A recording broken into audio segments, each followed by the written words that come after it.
What's your question? One day, Srivas Pandit,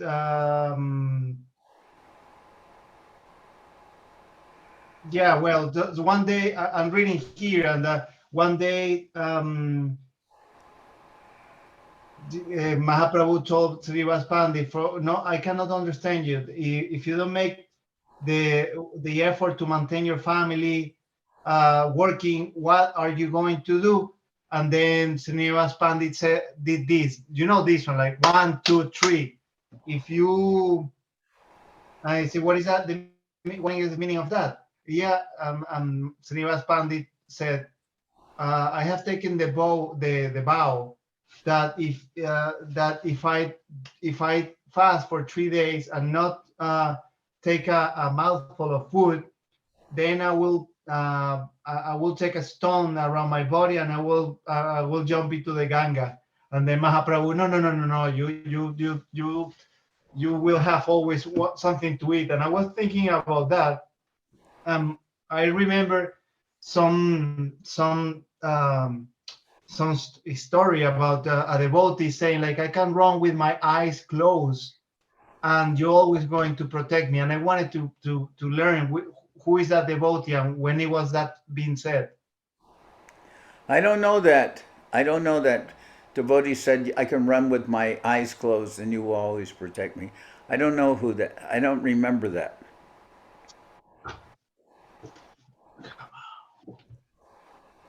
That was my question. Okay, well, I don't know the answer to that. And as far as running with eyes closed, I don't run with my eyes closed or open. I don't run. You're no sound now. You're right. Better to be quiet, gently. Yeah, gently stroll with your eyes open. It's better, no? Yeah.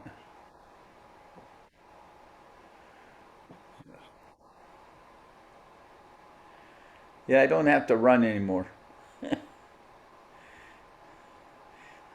They said, what the saying before, uh, mejor que decent, mejor que dicen aquí Janardan huyó que aquí Janardan se cayó. Or cómo es ese dicho acerca de batallas? Es mejor decir que aquí Juan corrió que aquí Juan cayó. Algo así. You know that saying? And that you're Yes, no but sound. I don't remember the how it goes. But I know that it's better to say that he was afraid and ran, that he was very brave and died. All right. Devashish, Yes, Maharaj. any questions from Anonymous?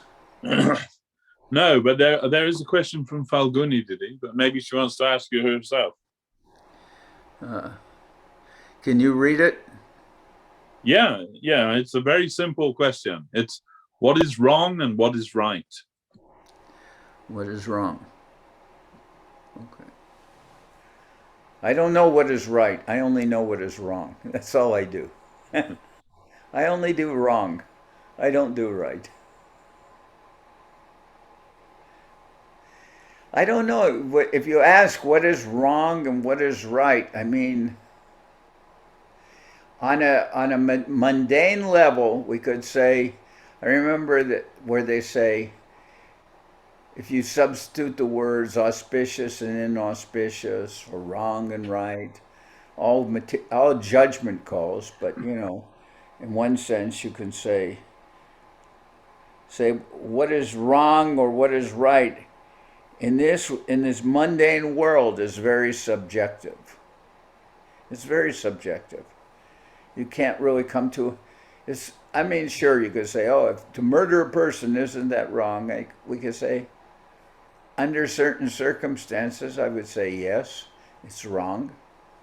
But under other circumstances, it may be right. How is it that people who are soldiers come back from the war and often they don't fit very well into society? They're trained to be killers in some ways, and then they lack the patience to deal with normal civil dealings, maybe between two neighbors where they're upset with each other. One's intruding, you've taken 6 inches on my land, or you take the apples off the tree and they're my apple. You can have a million different arguments, and said sometimes people, they're trained in a certain discipline, like military, and then they come back to a civil society, they can't adjust. So you would say that many of the things they learned were right in times of war were completely wrong when they came back to a normal civil society. So I kind of feel that the difference between wrong and right on the mundane level is very subjective. And there are things that are considered right, we can say there are things that are considered wrong in our society, but that would be completely acceptable or even eulogized in another society.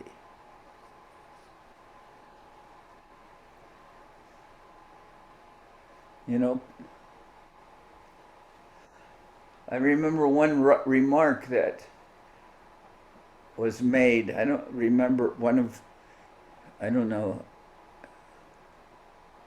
believe Govinda Maharaj, when he referred to Gandhi, he said, among politicians he was a saint, and among saints he was a politician. So you could say, if you consider both those worlds, the world of politics and the world of saints, well, there's obviously different criteria just by that remark. People normally, they'll hear about Gandhi and they'll consider he was very saintly. But when I've heard from our acharyas, they don't necessarily glorify him all the time as saintly. Not all the time, not even sometimes, some of the time. So I believe on the mundane level, there's all kinds of different societies and all kinds of different places, and things are, when we say something is wrong or right, it's very subjective. It may be subjective to a particular culture. I heard that in some places, what is the word for burp, when you burp? In some places, that sound that somebody will make is considered a compliment to the chef. In other places, it'll be looked upon as completely vulgar. So different standards of right and wrong. But I would consider right and wrong not from the subjective plane of this material world. I would rather see things through the eye of Shastra or through the guidance of Gurudev.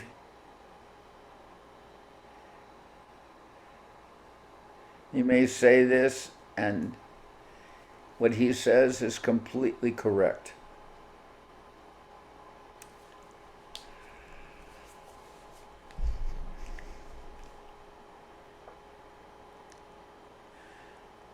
I remember a long time ago, somebody told me that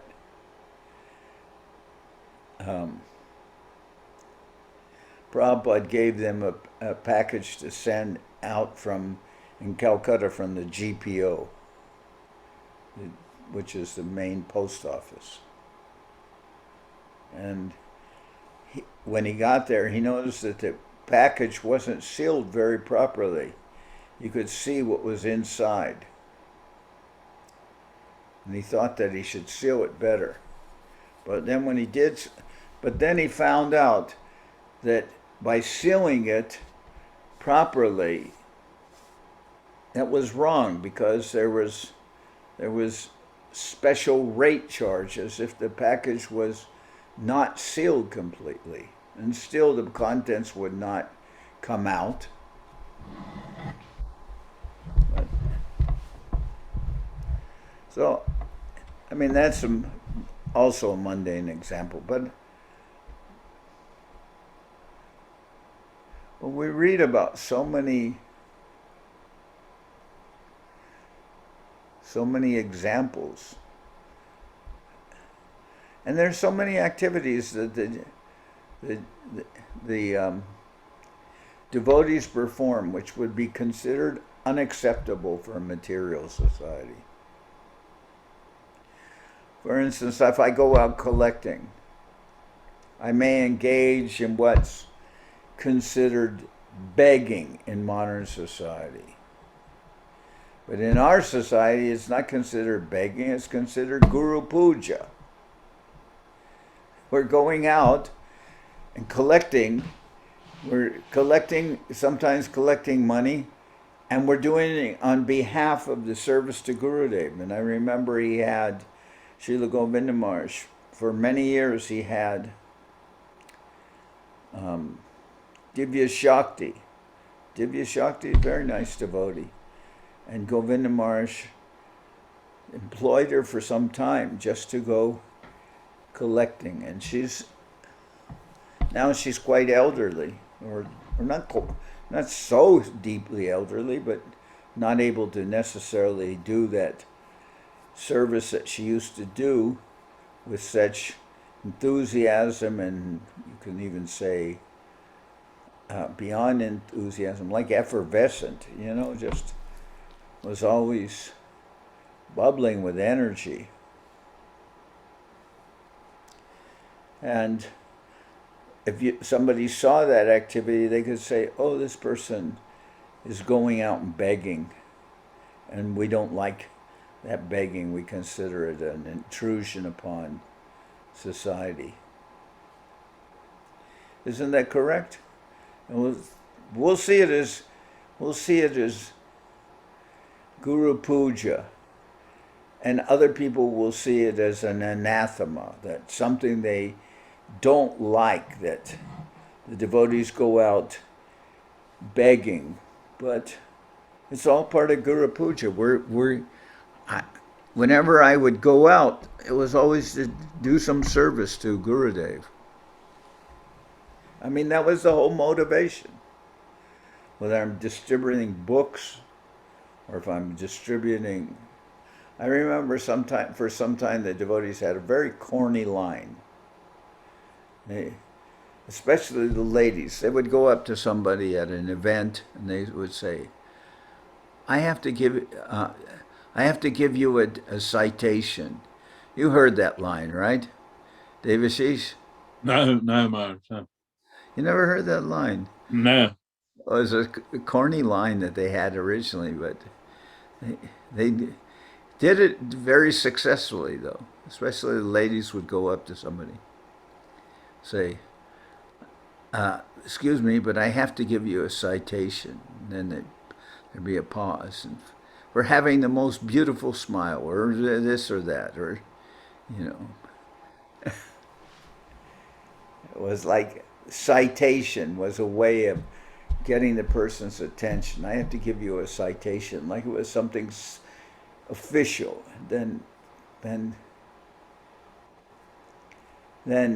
it was for something complimentary.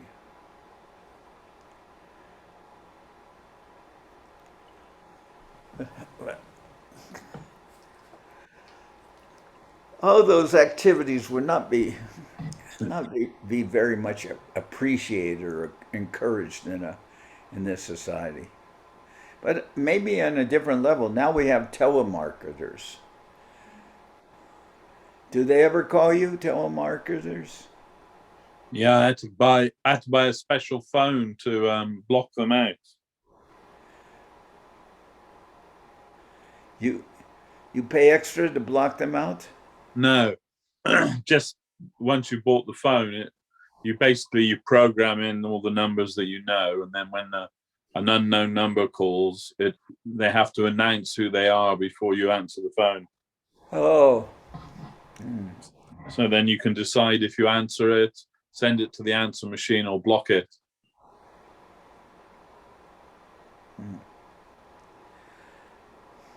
We were getting like 5, 6 every day. It was becoming ridiculous.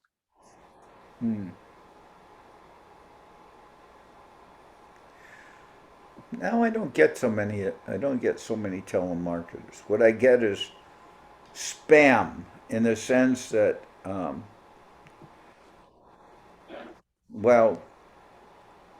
or I would say more scam than spam, Yeah. where they call you up and say something like your automobile extended warranty has been canceled for a technical reason, or something like that. Which you know that they do that, right? Yeah, that's what I'm talking about. We get these things all the time. I'm from the Microsoft help desk. We need to, download some software. So that's good. Well, I don't have any Microsoft computer, so that's okay. Thanks very much. Or all that, so many different things. I wonder if they really make a living doing that. I don't know.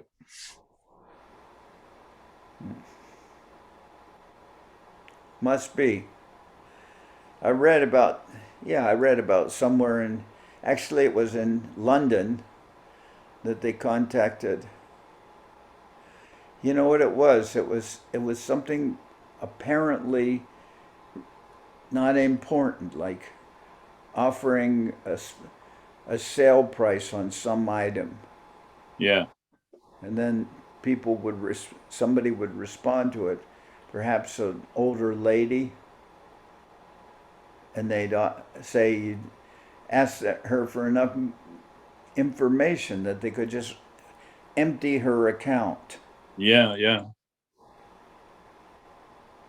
They target the elderly like that. My aunt is on a list of people that police told my mother that my aunt is on a list of people that they can target. It's called an idiot list, and it means that the people will just tell them anything, because elderly people are often intimidated into thinking, if they say they're from some official place, the bank or this or that they have to give them all the information that they ask them. My aunt is one of those. They cleared her bank account of £25,000. Sadly. They took £25,000? Yeah. Was she able to get it back? No, she wasn't. No, and she's so gullible that my cousin, her daughter, told me that a year later she asked her to post a check, and she said, "What's this check for?" And it was the same company. Called her up again, said that she still owed them money, and she was going to send them a check for another £3,000. She is 97 years old, but it's disgraceful, really. Yeah, well, sometimes for persons like that, they have conservatorships, right? Yeah, well, her children are looking into that. Yeah, just a relative that handles their affairs, basically. Yeah, so I mean, there's a very bad side of it, which you are explaining, and often it's not seen as noble. It's obviously not. It's predatory. But when But sometimes Gurudev will ask me, he did ask me on many occasions to go out and collect, and I went out and collect, and I was somewhat good at it, but I didn't target old ladies or anything like that. I didn't do that. That was not my interest. My interest was to give people sukriti, to Sure. give people sukriti. And I remember sometimes when I was younger, we would distribute books.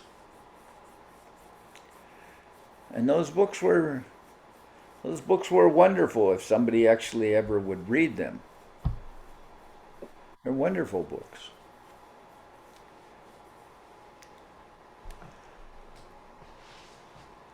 So I'm just saying, you know, they have that comment like,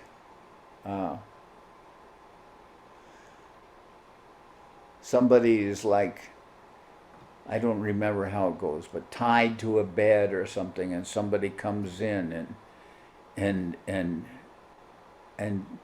stabs him with a knife or something, or stabs him, and it's considered. You hear it, you think it's a crime, but if you translate the same activity to a surgeon room, and the surgeon, you know, stabbing somebody, so to speak, with a scalpel, then it may be life-saving or matter of life and death surgery that the, you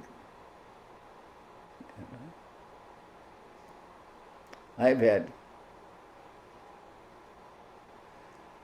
I've had surgery where a change, you know, was absolutely necessary. But if the same activities, forget how the saying goes, but if the same activities are done in mundane, not in the surgeon room, it's a crime. So, I don't know, Falguni, can you explain a little more what you want to hear about right and wrong?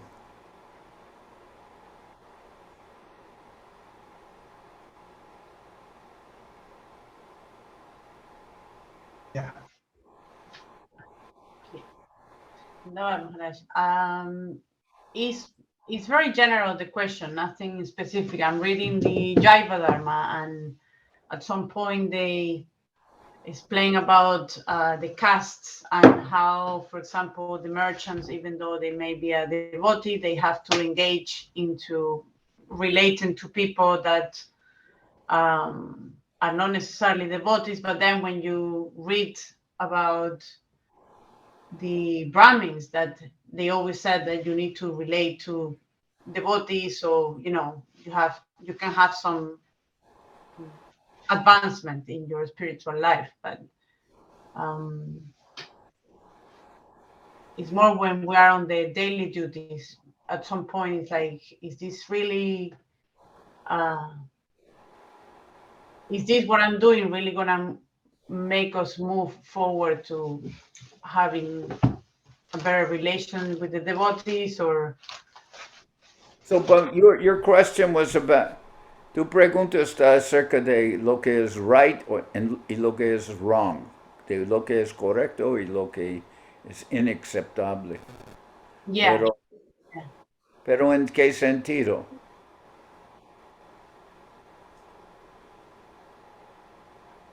Yo creo que la respuesta que usted dio para mí es bastante clara, porque es subjetivo a la situación en la que estamos. Entonces, si es sobre... La pregunta va hacia la realización espiritual para tener amor por Dios. Pero en el Jaiva Dharma, lo que es considerado correcto y que está considerado incorrecto. ¿Está en referencia a eso o no? Sí, sí lo dicen, y dicen que, bueno, que cada casta hace sus deberes prescritos dentro de su casta, y que eso es correcto, independientemente de que haya una realización espiritual o no.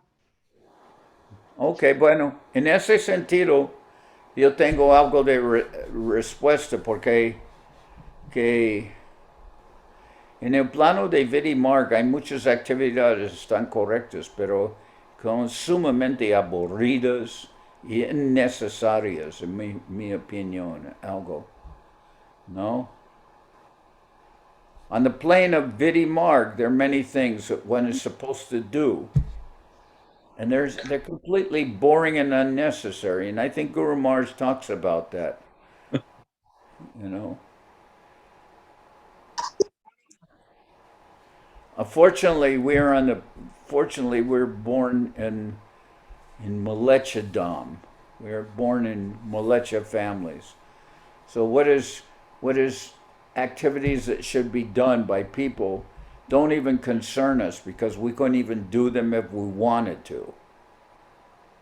You know, so many things. And I remember that example when Shivananda's son approaches Mahaprabhu. He's very disturbed because Nityananda kicked his father. He's very disturbed. And he comes to before Mahaprabhu. He traveled ahead of the party, comes to Mahaprabhu, and he's offering his dandavats, and Swarup Damodar corrects him and says, "You should not have on your shirt above your waist. You should not have on your shirt when you offer dandavats because it has sewn cloth, and accordingly, there's some regulation that says that if you go before the deity with sewn cloth, you have to take so many bursts as a leper." But that may be a rule, but you know, that rule is completely I would say it's not applicable to any of us. Is that true? Or is there a standard for instance, in London Temple, that all the pujaris just go onto the altar with dhotis and chaddars? Is that the standard? Or No, they allow kurtas, right? yeah. Yeah. So, according to that remark, which is coming from the scriptures, it says if somebody offers dandavats if somebody is serving the deity while wearing sewn cloth above their waist, like a kurta, they have to take 7 bursts as a leper. But I have practically the only time I see a pujari without a shirt is when it's summer.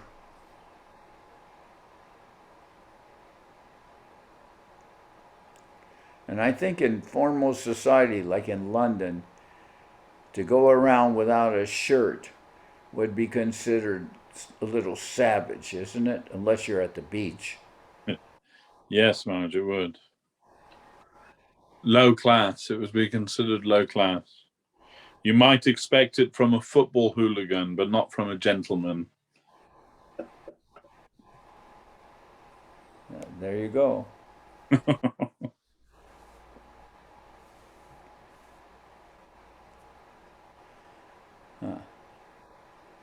But I'm just saying, these are standards that you don't worship the deity with sewn cloth above your waist.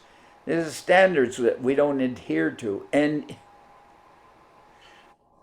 even if, and obviously, I remember in Guru Maharaj's temple, as far as I remember, there were not ladies on the altar. No.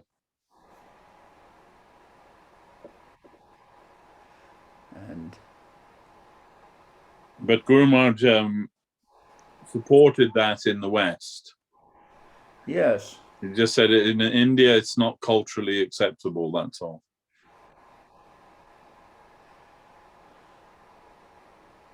But in the West, it's completely culturally acceptable. Yeah. And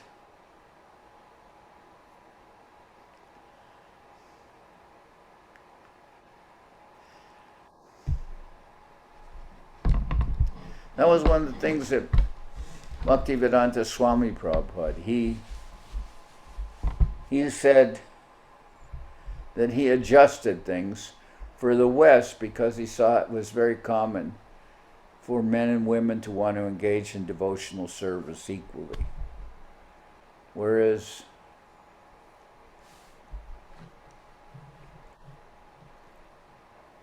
and they mix very freely. Whereas in so-called ashrams in the past, they were run by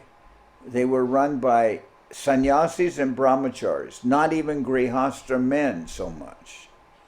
Sannyasis and brahmacharis, and the grihasthas formed the congregation that would come to the temple. But now all that's changed, and I don't say so I don't say this in a despictive way. Parroting. Yeah, I don't criticize. Like, for instance, we often see, I saw one video that was made in Colombia, I believe in maybe in Paipa or something in Colombia, where they had floats. It was a parade that had floats. So the devotees had a float, and it was, I wonder if I could even share that. It was quite nice. They had a float of Vishnu and Ananta Seish, I guess it is, with different heads there, and it was nice. And then behind that was devotees doing chanting, Nam Kirtan, and a good sized group of devotees, and behind them were devotee ladies dancing, like synchronized dancing, and not together, but all of them were participating, and they're waving their hands at the same time, in movements. And I thought when I saw that, because when I was very young, I would see many parades. I saw parades, especially around New Year's time. And the parade I saw with the devotees, with a float and everything, it seemed very charming to me. I really liked that. And it was kind of simple but well done. Simple but well done. Like they had these cutouts from wood, of waves, all the waves the same. And then there was this one wave, and then they had other waves that was like on some kind of a runner or something, and the back of the car is moving the waves back and forward. Maybe it was dealing with Krishna's birth, I don't know.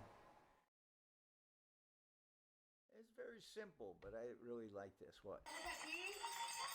Muchas gracias a nuestros amigos de Cruz de Onza. Ay, muchas gracias a la Cruz.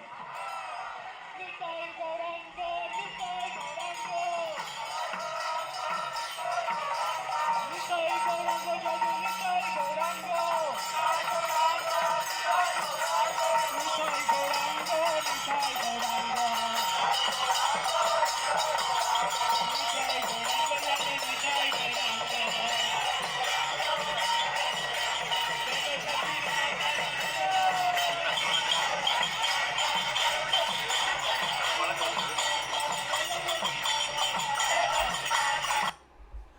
Okay, it's just a very simple thing, right?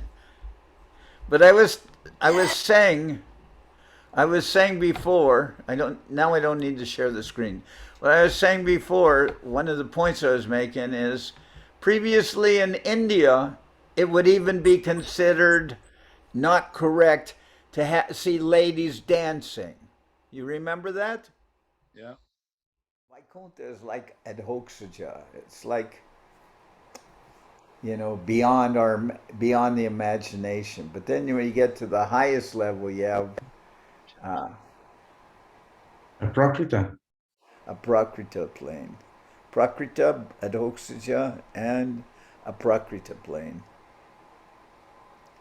Yes, so at the highest level, everything looks normal, but then there's something different. I mean, it looks like maybe sometimes values are inverted on the aprakrita plane. Because I heard the explanation given once that on the prakrita plane, if somebody is not married and he's has many girlfriends, then that is considered not correct. But on the aprakrita plane, Krishna can have many girlfriends and it is completely correct. Or meetings, you could say somebody meeting with other people's wives. That would be punishable in many societies. But when Krishna does it, it's worshipable. Because we see that the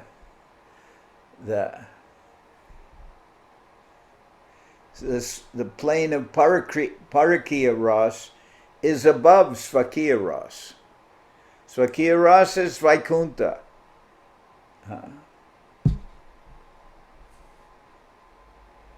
And the Swakiya Ras means marriage, basically. That's Krishna's pastimes in marriage. He has how many wives? 16,108 wives. Unimaginable here. What would you do? What would somebody do if they had 16,000 wives? You could see if they spent one day with each one of them, how long would they have to wait before they saw him again? Let's see. Do some math here. 16,108 divided by 365. Where's the calculator?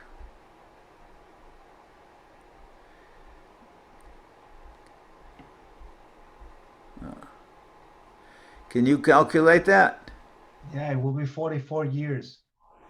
24 years. 44. 44 years. 16,108 divided by 365? Yeah, just to spend one day full. Yeah. But it's not 44. How many days is it? Let's see. 16,108 divided by 365. What was the answer? Oh, here it is. 44. 44 years.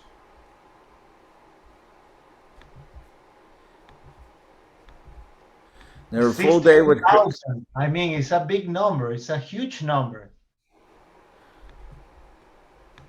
I mean, it's not a small number. It's a huge number. Okay, 44 years. So Krishna's with one of his wives, and he says, "I'll see you, dear," and he kisses her, and then goes, and he comes back 44 years later. Yeah. I'm just saying, like for somebody to have 16,108 wives, it would be an impossible task to be with them. But when Narada Muni went to see Krishna in Dwarka, he saw that Krishna was with all of his wives simultaneously. And they're all happy. Krishna's doing something in each place. Some places he's playing with his children. Some places he's meeting with his ministers. Some places he's doing this and that. So that plane is considered Svakiya Ras. You know, Svakiya means in marriage. Married. So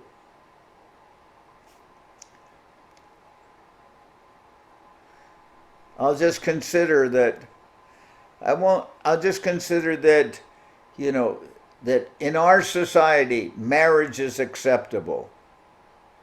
And especially somebody is all the time fooling around with many women, not married to any of them.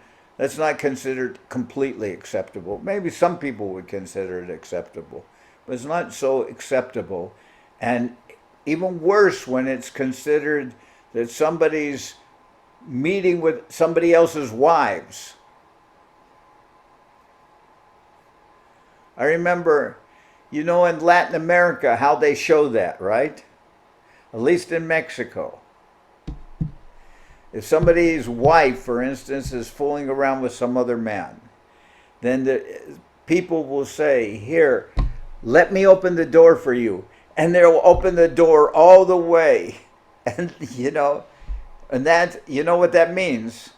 In Mexican, you're muted. Because the horns. Yeah, because of the horns, they have to open the door very wide for the person to get through. And I remember, maybe it's not like that in modern Spain, but I saw it before. In Spain, somebody is fooling around with somebody else's wife. The person has no choice but to kill that person. That was part of the codes of society. And they made in Italy also, they made movies about that. You remember, called Divorce Italian Style. So I'm just saying, according to this norms of society, the aprakrita looks like our society, but there are, what is correct in our society may be, what is incorrect in our society will be the highest plane on that aprakrita plane. That Parakiya is above Svakiya. Svakiya is marriage.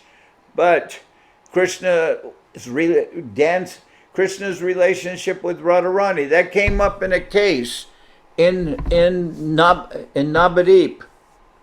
No, it came up in a case that was tried in Calcutta. And Guru Maharaj and Govinda Maharaj talked about that. That in Navadip, they wanted to take away part of the mott because they said the quantity of land owned by an individual was more than was allowed.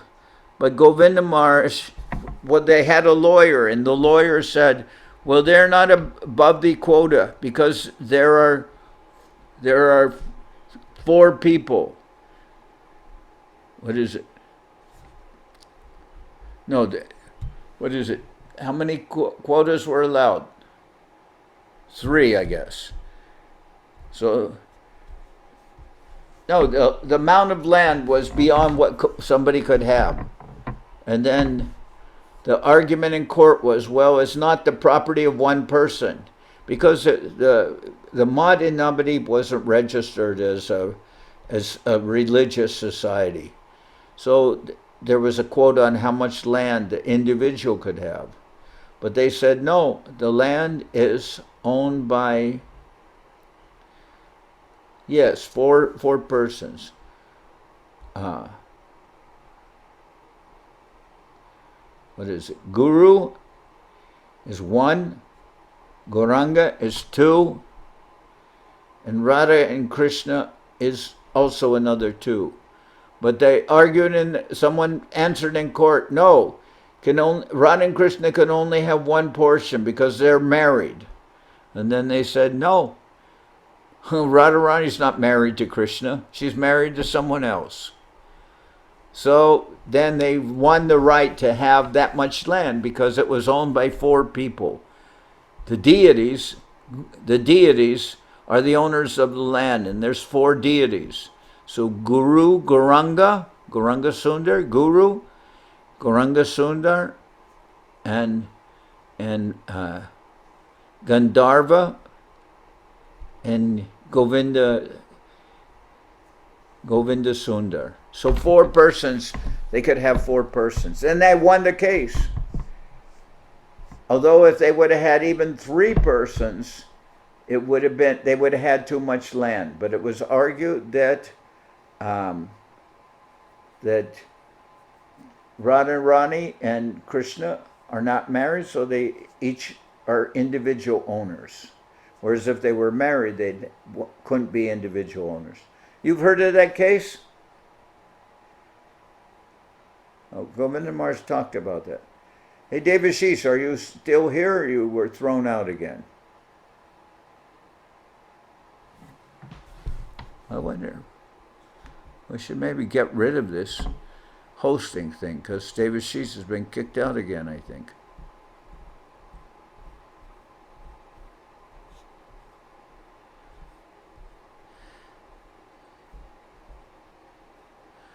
Hey, where's Saraswati? She's busy in the kitchen, Maharaj.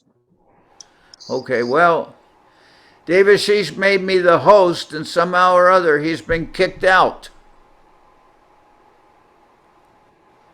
How does that work? Dandavat. Yeah, out again of the host.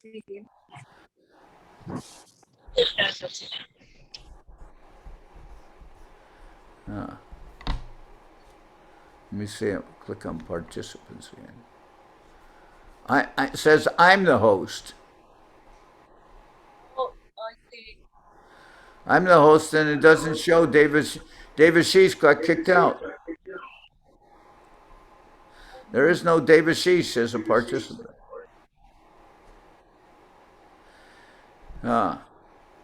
Maybe I should just end this and we start again or something. I don't know. How did Devashis get kicked out? I don't know. Here.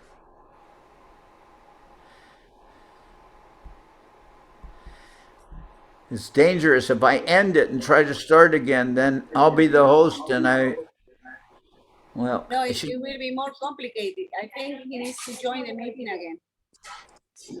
Just join the meeting as a normal participant. how about if I make you the host? That would be easier. Well, there's Nard. Who let you? Narda, who let you in? I don't know who let me in. I just saw a notification. I was in the room. Sorry. No, that's good. I saw that you were out asking to be invited in, but I assume that Devashis invited you in, and maybe when you invited you in, that kicked him out. I don't know. Well, it's very strange. Saraswati, how can I make you the host? You're muted. You're muted. Here. Watch. Okay. Saraswati. Oh, Saraswati. I made her the host, and now she's gone. You're muted. Can you hear me? You're not. I heard you for a moment, but very softly. Can you hear me now? Can you hear me now? I only see the. All right, I see you. I made you the host. See if I can get the Devashis in again.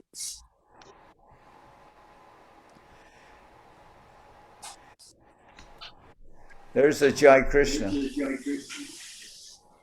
Well,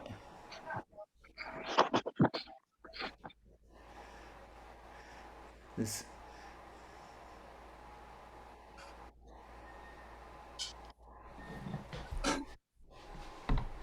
you see, as soon as they made me the host, people mysteriously began to disappear.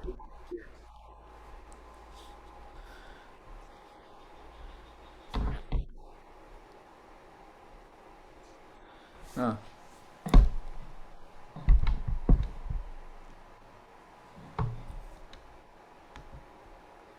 Speaker.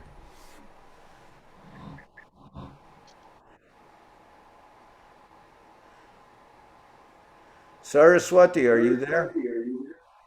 I'm here, Maharaj. I don't see your picture though. I'm here. I'm here. Yeah. Ajay Krishna is joined, but I don't see Devashis Prabhu yet.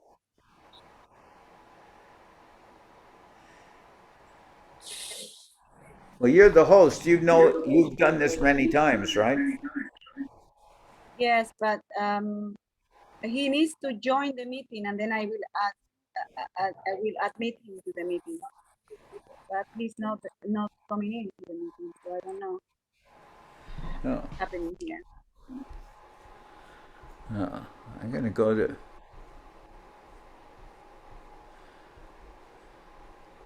Anyway, he will join soon, hopefully.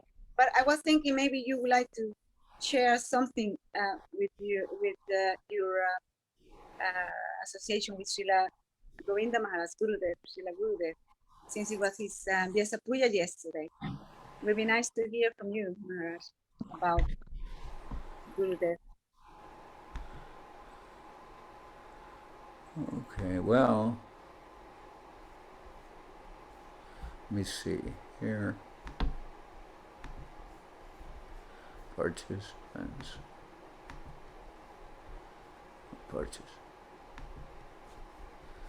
And view.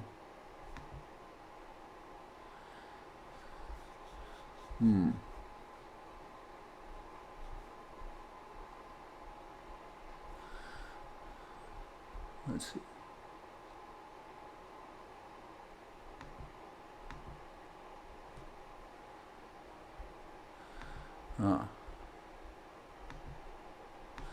All this is very strange to me. I don't know. Okay, so you want me to say something about Govinda Maharaj? Right now I'm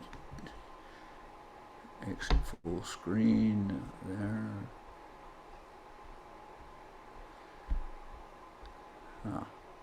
View.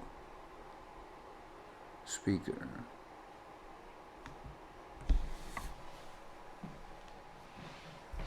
All right.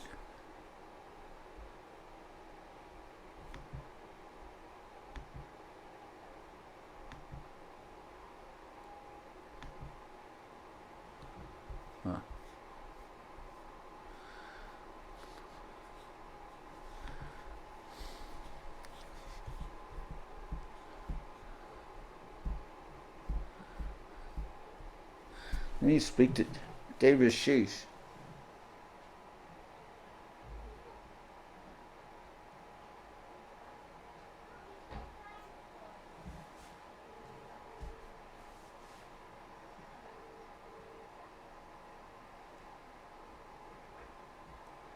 Hello?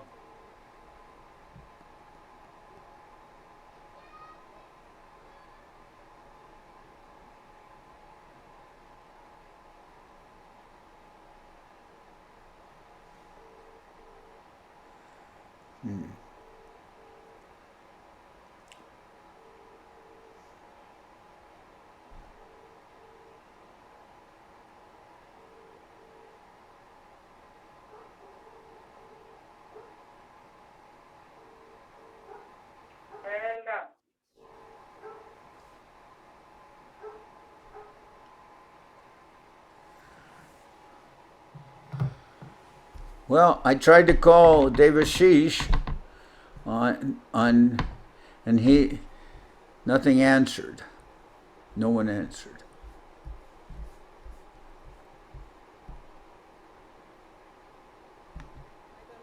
happening. I also sent him a message. He's not answering.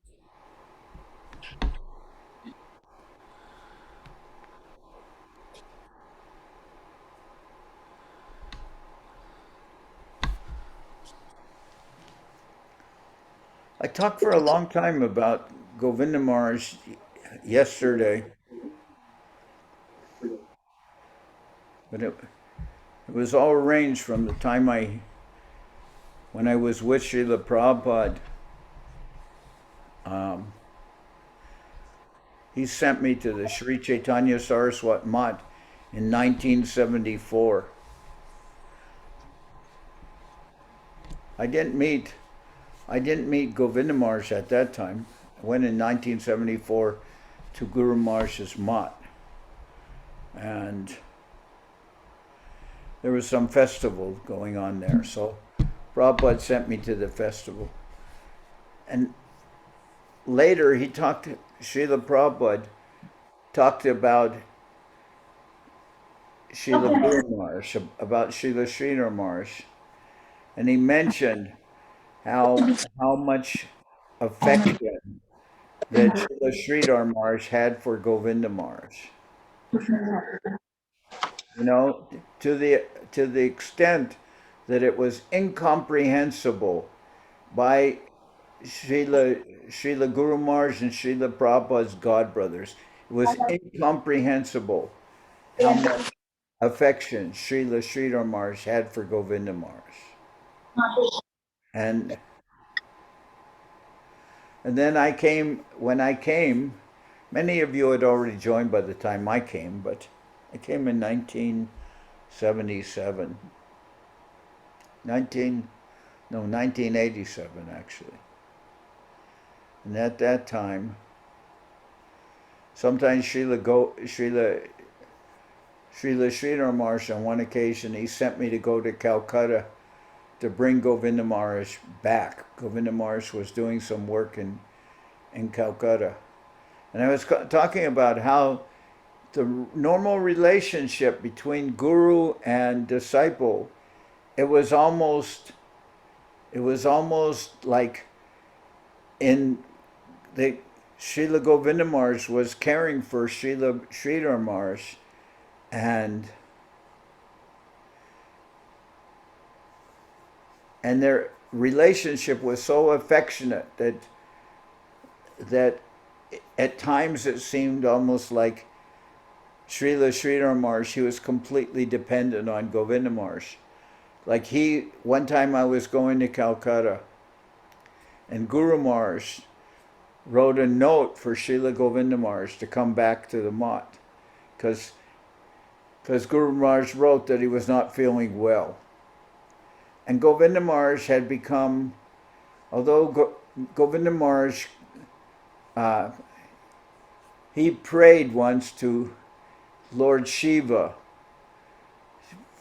to find out what medicine he could give to Guru Maharaj.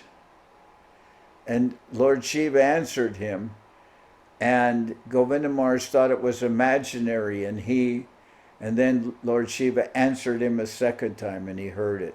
And both times he heard that Lord Shiva told to treat Guru Maharaj. Guru Maharaj had like migraine headaches, and Lord Shiva said to treat that with a tincture of mother tincture of vox,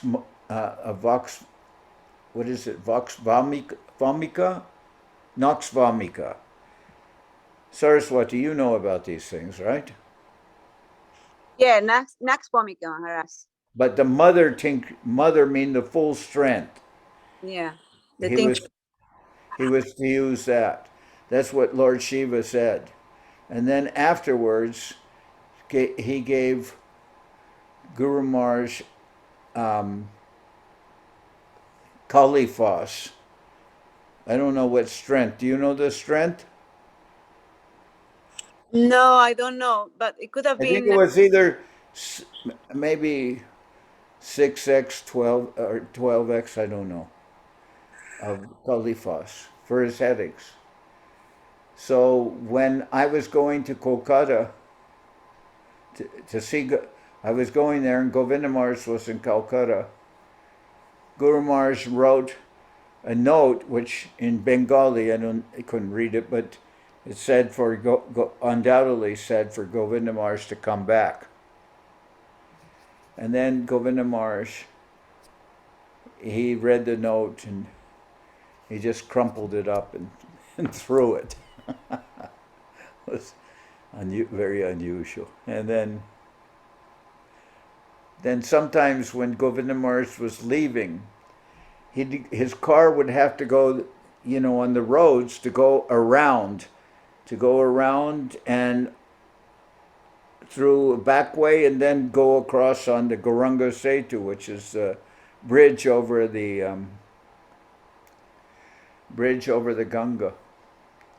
And sometimes after Govinda Maharaj left, Guru Maharaj would send somebody up, because you could go to the end of the road, which is called Goshpara, where the mott is. Goshpara actually means cow path. But that's where the mott was situated, Goshpara. When I would take sometimes the bus, I could say Goshpara, instead of letting me down right at that path where the mott is down the road, instead of going all to the normal bus stop, which is at the end of the line, and that's called railway crossing. That's normally, but sometimes I could say Goshpara, and the bus would stop where there wasn't a bus stop, and the bus driver would let me off. So you could go to the end of that path, and then you had to climb up. You had to climb up some stones, or you could go on a little dirt path to the side, and that would lead you to the main road. And Govinda Maharaj, his car had to go all the way around, which on paved roads, and then he would come there, and then somebody would stop Govinda Maharaj's car when it came around, and Govinda Maharaj knew what that was. That was Guru Maharaj stopping the car and telling Govinda Maharaj he had to come back, because Guru Maharaj was not feeling well. So like this, it was very, very, very deep relationship that Guru Maharaj would always want to have Govinda Maharaj there. And it was a relationship that was described to me between Guru and disciple. You will not normally see that relationship, that Guru Maharaj had so much affection for Srila Govinda Maharaj that Govinda Maharaj was taking care of Guru Maharaj and everything. And Guru Maharaj was completely in command of all his faculties. I mean, Guru Maharaj was, his Guru Maharaj, he's like he was completely capable of everything. Speaking Siddhanta, his memory was clear, everything. But he depended on Govinda Maharaj. So I saw that. And when I came, Govinda Maharaj, I was a new man, and although Govinda Maharaj had been made the Mat Acharya in 1985, this was 1987, so Govinda Maharaj was already the Acharya named by Guru Maharaj, because Guru Maharaj said in order to go into law it had to be like at least 2 years that Govinda Maharaj would be the Acharya before Guru Maharaj would leave. And Guru Maharaj, after Govinda Maharaj said he never accepted to be the Acharya before, because he knew that Guru Maharaj would not have no reason to stay and he would leave. So Govinda Maharaj always refused to be the Acharya until in 1985, was one day before Guru Maharaj's Vyas Puja, which we celebrated in the month of Kartik. And it was one day before. That day before is called It's called Bahulashtami. It's when Mahaprabhu discovered the Radha Kund, mentioned in the Chaitanya Charitamrita. But on that day, one day before Guru Maharaj's appearance day, he told Govinda Maharaj that Govinda Maharaj had to accept sannyas and become the acharya of the mat. And Govinda Maharaj said, you can choose anyone besides me, make them, and I will give my support to them. But Guru Maharaj said he would rather lose the whole mat and give up and leave everything than do that. He insists. So Govinda and Guru Maharaj said, if you do not become the acharya now, I will leave this world. And so Govinda Maharaj said to Guru Maharaj, I am your goat, you can cut my head or you can cut my tail. So then Govinda Maharaj took sannyas on that day, one day before Guru Maharaj's appearance day. And this is, everything that is happening in this respect is really, I think is very incredible. I had been initiated before in sannyas in 1972 by Srila Prabhupada in the Radha Damodar temple. And I was given sannyas on the same day that Govinda Maharaj took sannyas, Bahulashtami. By coincidence, just that happened on that day. So then after I came to Guru Maharaj, I asked Guru Maharaj to tell me, to say to me the sannyas mantra, because I wanted to hear that mantra from Guru Maharaj. And I asked also that Guru Maharaj would give me a name. And Govinda Maharaj said to me, you already have a name given to you by Prabhupada, so why do you want Guru Maharaj to give you a name? Because really the reason is I was joining with Guru Maharaj. But what I said was, if a woman marries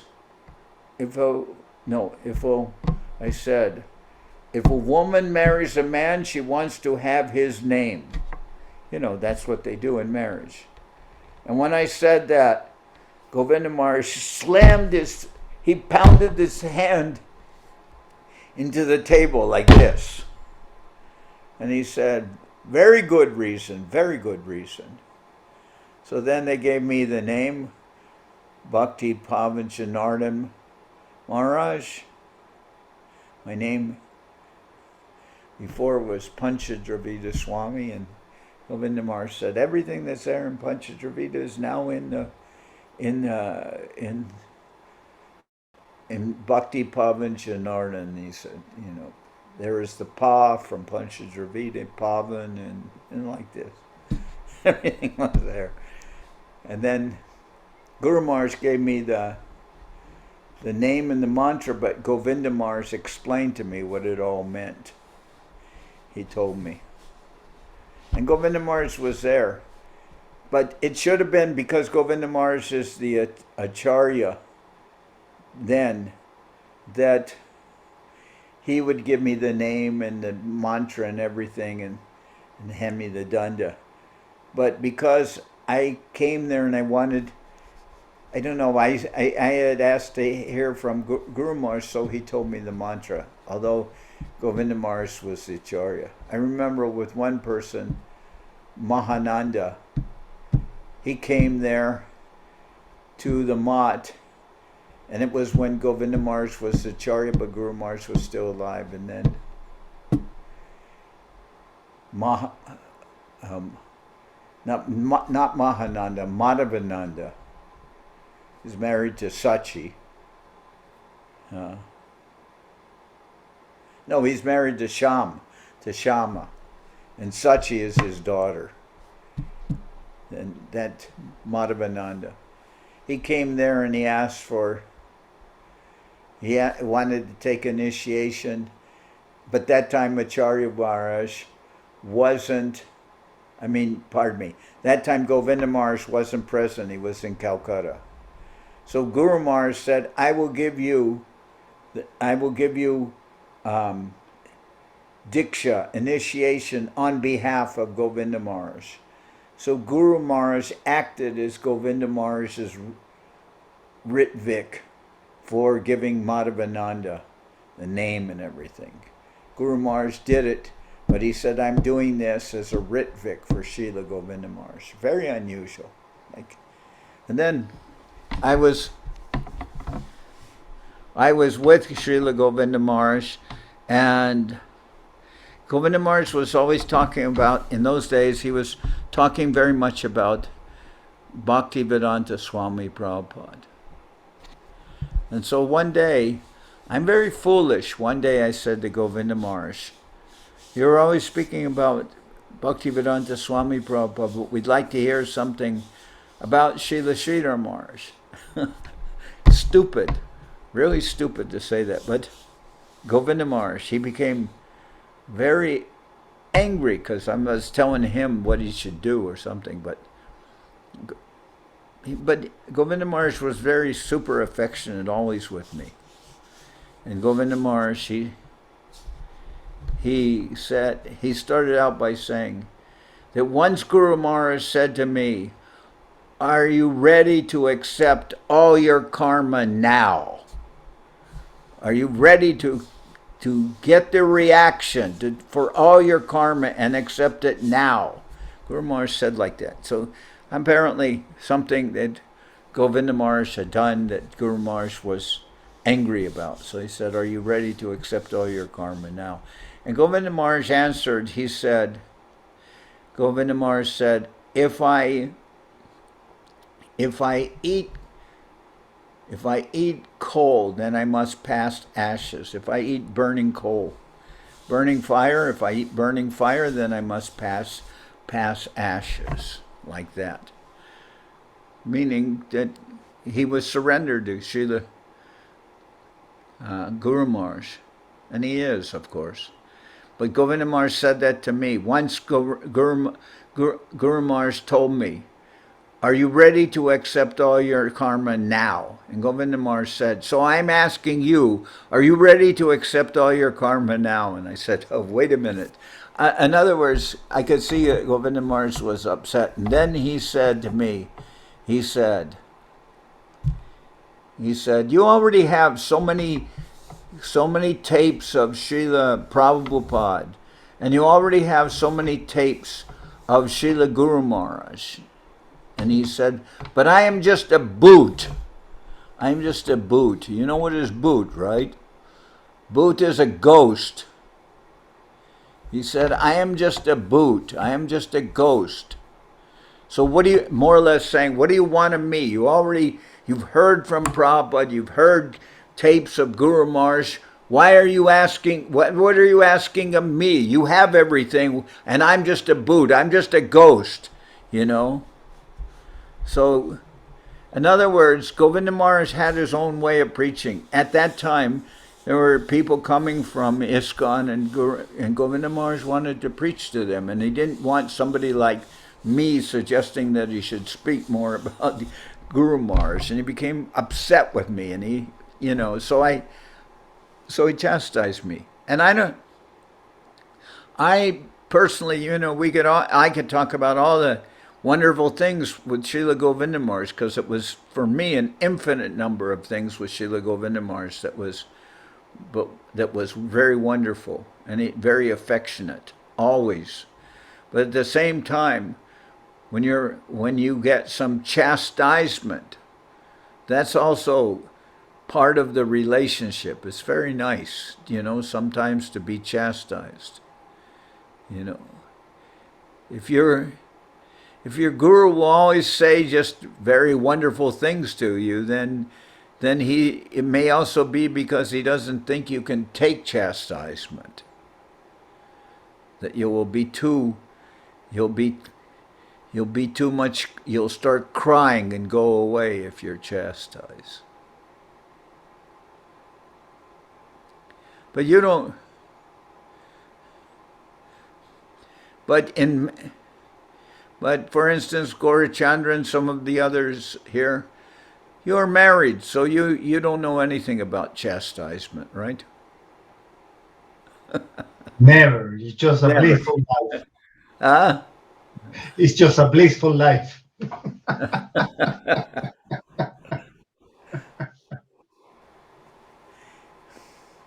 Just there's never any chastisement. Never. Never, Maharaj. Never, never. Ah,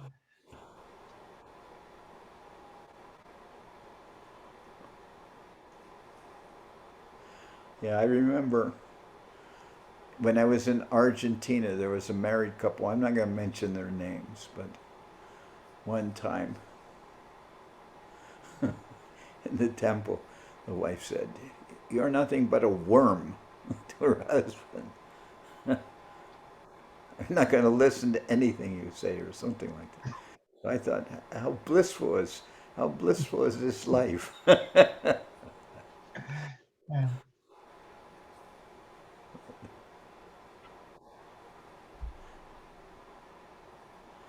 But that's part of a relationship. If I felt happy to be chastised by Govinda Maharaj, you know. If somebody will never chastise you, that means they think that you're kind of like a baby. They always have to say nice things to you. Because if they chastise you, then you'll cry and run away. Anyway, I was saying that, and I remembered being with many things happened to me with Srila Govinda Maharaj. And that was one of the things I so much liked, is that I could be with Govinda Maharaj, I don't know how many years, maybe almost 23 or 24 years. Long time with Srila Govinda Maharaj. And we were always making plans to go see Govinda Maharaj in Navadvip, or that Govinda Maharaj would come to the West and we would see him, or I would go to Venezuela, or I would go to Spain. Well, Govinda Maharaj didn't go to Spain, but I would go to Venezuela, and I would go to Italy or Russia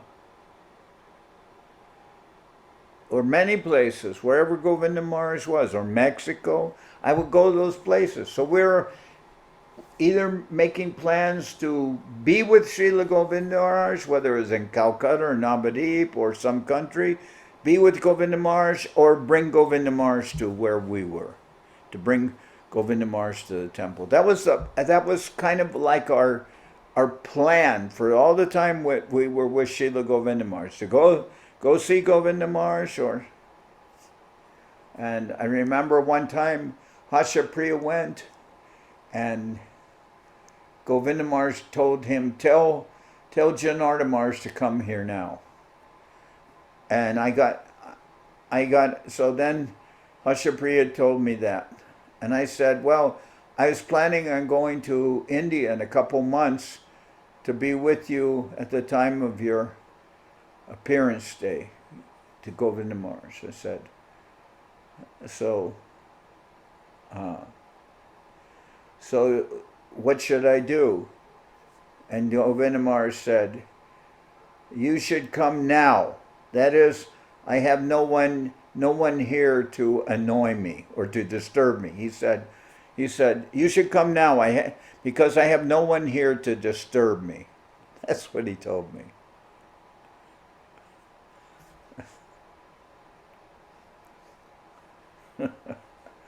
Very funny. As I said, I'm going in a couple months to be there on your appearance day. And do you want me to come now? And he says, yes, I think you should come now. I don't have anyone here to disturb me. That was the reason he gave me. So I got a ticket and went within a few days, just to go there to disturb Govinda Maharaj.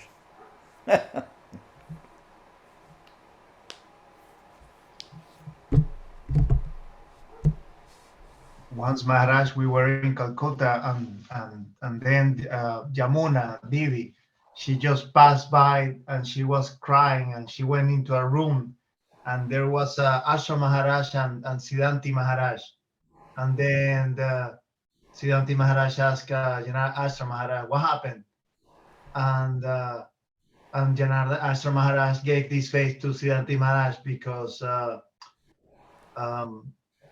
Srila Govinda Maharaj was giving Jamuna, and Siddhanti Maharaj cut him short and he said, mercy.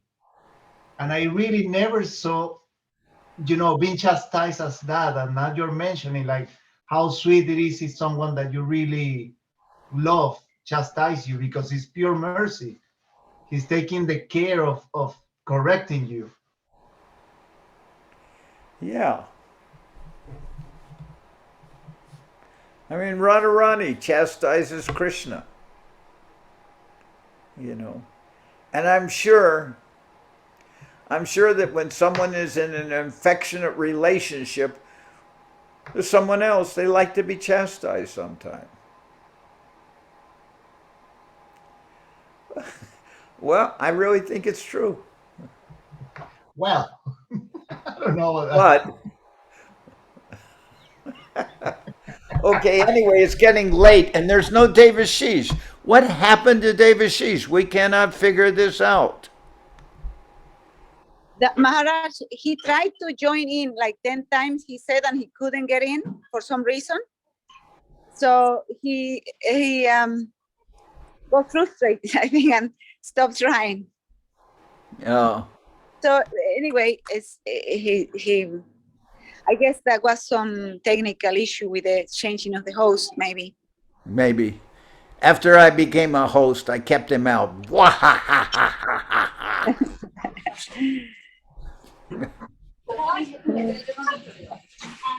Very nice. I said there cannot be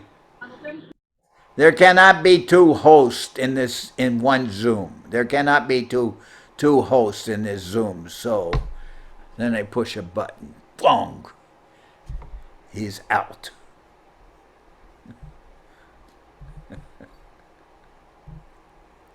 But now you're the host. Now it's time to end this. You're the host. You can end it. No sound. How can you be a Yes, host? Maharaj. So we will see you again soon. Okay. It's nice to hear from you. But you did one thing before. Wasn't it wonderful? What a wonderful holiday. What a wonderful day that was. Govinda Maharaj's appearance day. What a wonderful day, huh? Just incredible. Wasn't very nice? Very beautiful festival. We also celebrated here, and we had some devotees here. Not too many, but the devotees from Bournemouth came, and Lakshmi Kanti and Kishore and other volunteers were here, guests. Yeah, maybe that's why there's not so many today. But just being able to think of Govinda Maharaj and everything and remember him was, because we do that other days, but on his appearance day, it's very special. Very special day. All right, well. Yes, Maharaj, and the speech that you had yesterday and Hasapriya about Srila Govinda Maharaj's miracles was very nice. Yeah, it was nice. Yeah, Hasapriya spoke very nicely. I like that.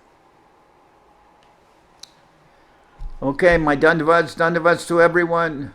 Dandavad Maharaj, Dandavad. Dandavad, Maharaj. Thank you very much. Jai Srila Dandavad. I will never be a host again. Everything went from good to bad. Dandavad. Dandavad, Maharaj. Dandavad.